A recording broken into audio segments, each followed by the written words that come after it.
Hey everybody, I am away from Tokyo in the beautiful area of Sakura in Tochigi Prefecture. Look at the mountains over there. How you doing everybody? These are strawberry greenhouses and I'm here filming a main channel episode trying to get my bearings on all of the stuff that has to do with strawberries. Japanese strawberries, of course, you all know that, are just so famous. They're so sweet, but they weren't always like that. Historically, they were tart and sour, just like strawberries from back in the past. Oh, I see train passing over there. So in this episode, I wanted to share with you my experience here for about 10 minutes so that you are here when I do release this main channel episode. But all of these greenhouses, I've been talking with the owner of this and watched them this morning. I woke up at 4:30, drove up here, got here before 7:30 for the morning delivery to the Japan Agricultural warehouse. It's like a bank over there. And they've got with 8, 9, 10, 11, 12, like I think 13 of these greenhouses. Each one of these greenhouses, they have different varieties of them, but the Tochitome variety is probably the most famous. I want to show you inside real quickly. You can see this is what it looks like here. That box over there is where the bees are. So the bees are important to be in here to pollinate all of the strawberries. During the afternoon when it warms up inside here, the bees come out. You can kind of see them.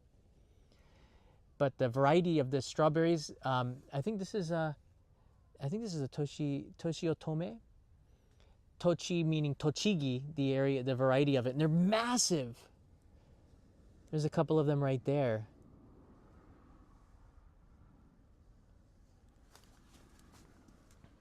Right now, very nice people. We called them up and asked them for permission to film here, and they said, sure, come on out on the 12th. That's how it is. So we got a permit to film here. I got a permit. I'm the only one here. I guess I could take you into one over here. They have white strawberries as well, which I thought was fascinating. I can show you some of them here.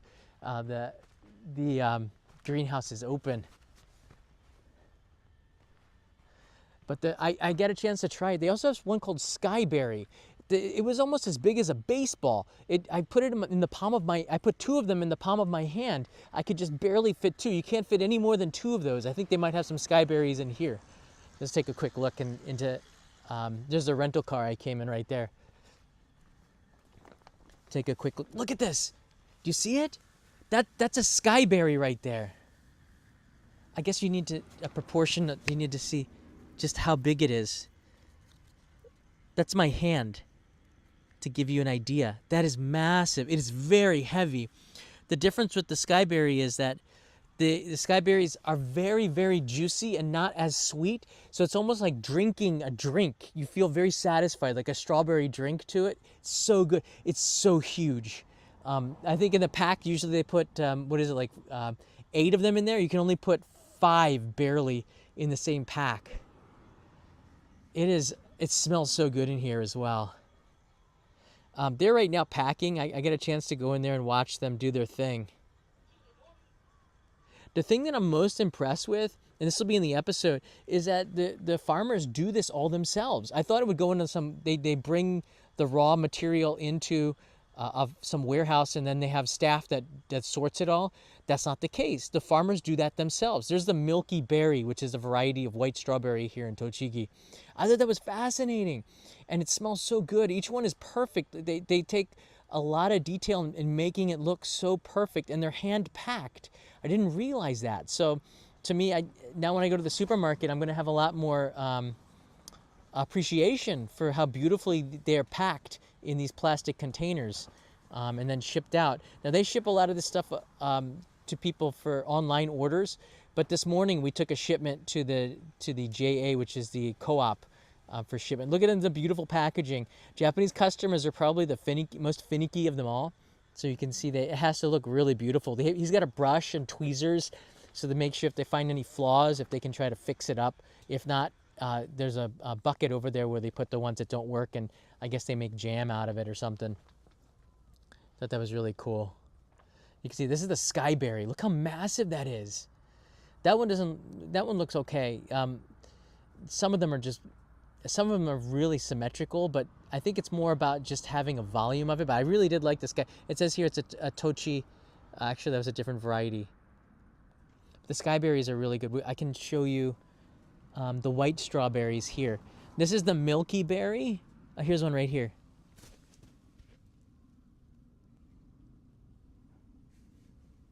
There you go. There's a milky berry. And there's the flower, so the bees are going to be pollinating that. And it doesn't take very long for them to go from flower to berry to product, a strawberry. The white ones are the hardest to make, and they don't actually sell the white ones to the co-op, I heard. Here's a really nice one here. That one's getting close, ready to harvest. These are pretty big, you can see. Really beautiful. Those are sweeter, but I didn't know that Japan, how many varieties of strawberries do you think that they have? Japan has 294 and counting varieties of strawberries. 294. That's craziness. That's a lot of strawberry varieties. So there's a strawberry for everybody, but the biggest ones, the most famous strawberries, everybody knows about them. So I think like Tochigi Tome, which is the variety of strawberry that they have here. There's the Amo, what is it, the Amao one in Fukuoka. There's a bunch of them. Like, I don't know a lot of the varieties. That's one of the reasons why I'm making this episode. But Tochigi has five main strawberry varieties, or and cultivars, I guess you'd say. And and each one of the farmers will have other ones as well, so they can sell that in different ones. The great thing about this business, and again, if you're living in Japan, you can order them. You can order them online. Let's see if I can. Yeah, there you go. You can order them online. Kotake-san who's the owner of this place. There's the scale right there. We went to go to weigh the strawberries. They take online orders, so it's nice to have a variety of different strawberries to sell. So they have, I think, five or six kinds on this particular farm. But again, there's 297 and 94 and counting. The reason why I came to Tochigi was obvious. It's close to Tokyo, so I could do this in a day trip. I'll go show you the QR code. But it's also because it has a reputation of being Strawberry Kingdom.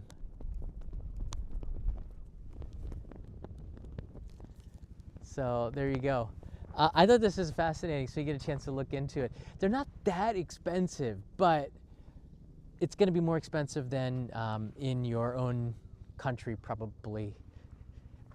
They put a lot of love into the growing these strawberries, so you can tell. I was just shocked that, it's like, wait, you do that all right here? He says, yeah, they pack them up at home, then they take it packaged to the co-op. I'm like, wow, you guys really do put in a lot of work into the packaging and the growing of the strawberries. The strawberries they start growing them in September, and like getting the soil and everything. And it starts in December. And I'm gonna ask them, I got a lot of questions from the Patreon supporters. Thank you so much, guys. I'm gonna be asking some of the questions that you asked on Patreon for this main channel episode to try to get a handle on this stuff, like why summer? Why is this something that is grown, or sorry, why winter? Why is this something that's grown in the winter, for example? So I appreciate it. And yes, we are supporting a small business. So all of these are small businesses, all these strawberry farmers here. Fascinating. And I love getting out of Tokyo. It was a great drive, although it was 5 in the morning that I left. I woke up at 4:30. I left at 5:15, and I got here at 7:15, so it's about 2 hours to get here. And got here, I saw the sunrise. I'm gonna sleep really well tonight. I think that's Nikko over there. Nikko is not very far away. But this is Tochigi, this is Strawberry Kingdom. It's a famous place for them, and yeah, I'll be here. I gotta go interview the headquarters for the JA Strawberries, and then I'll be driving back home and try to edit this episode real quick. But a lot of different varieties. It's beautiful. It's a beautiful place. It was -4 degrees when I arrived here, and with the sun coming out, it's really warmed up quite a bit. So I'm starting to. I took off my jacket, so I feel a lot more comfortable. But I thought this was great. As they're picking them, and they had these special bicycles that you're going to see in the main channel episode.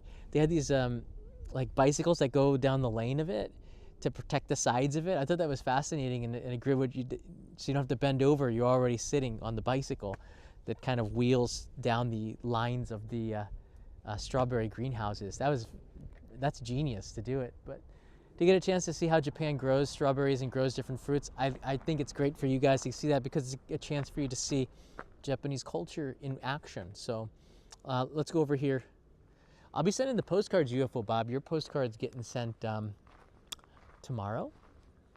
As soon as I get back, postcards came in. They look really good. Rikubetsu, Japan's coldest town. There it is, the postcard for this month. Thanks, guys. When I was there, it was minus 28. All right, here's the QR code. If you guys want to scan it, take a screenshot, and then you get a chance to do that. But yeah, there you go. I'll see you back in Tokyo. I gotta go get myself some lunch, but thanks so much for watching. If you liked it, hit that subscribe button, and see you soon. Mata ne.